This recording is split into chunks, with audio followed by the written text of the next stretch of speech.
บอกขอบใจพี่น้องน้ำเมียนมีแต่ผู้เก่งๆพี่น้องน้ำเมียน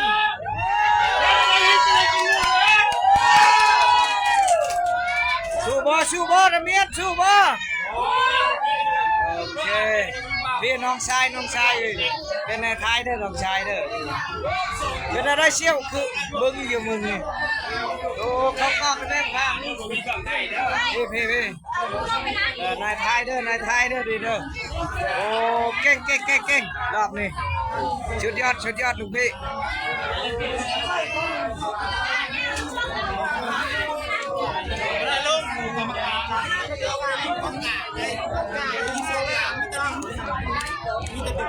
อย่าปล่อยลายเฮ็ดย่องรถสุดโต่งร้อยแล้วรอบนี้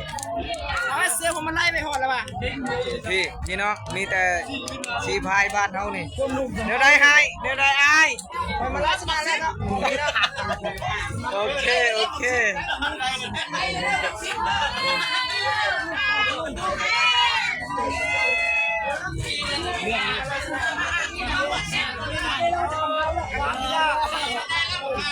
แนวใดประธานแนวใดสู้วะสู้โอเคชุดยอดน้องห่วมสู้โอเคเขาหอมเนาะลุงพี่ขอบใจ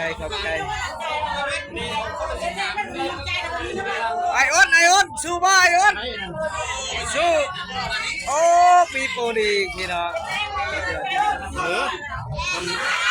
มือเลยพี่น้องเพิ่งนี่แหละกันสามัคคีพี่น้องเลยความมักความแพงเพิ่นก็ข้างล่างสีพายแล้วก็หัวหน้าอุปถัมภ์หัวหน้าอุปถัมภ์กรรมการแล้วก็ทางด้านสีพายที่ทีมยิงเข้ารอบแล้วพี่น้องเลยทีมยิงบ้านน้ำเมียนเข้ารอบแล้วสุดยอดอ้ายสมเชยที่มีแต่ผู้งามๆพี่น้องนี่มีแต่ผู้งามๆพี่น้องเลยนี่เข้ารอบแล้วผู้ยิงเข้ารอบแล้วสุดยอดเก่งหลายน้ำเมียนเด้อพี่น้องน้ำเมียนสู้ๆเด้อพี่น้องขอจบคลิปเมียนเพียงเท่านี้สุดท้ายนี้ขอกล่าวคำว่าสบายดี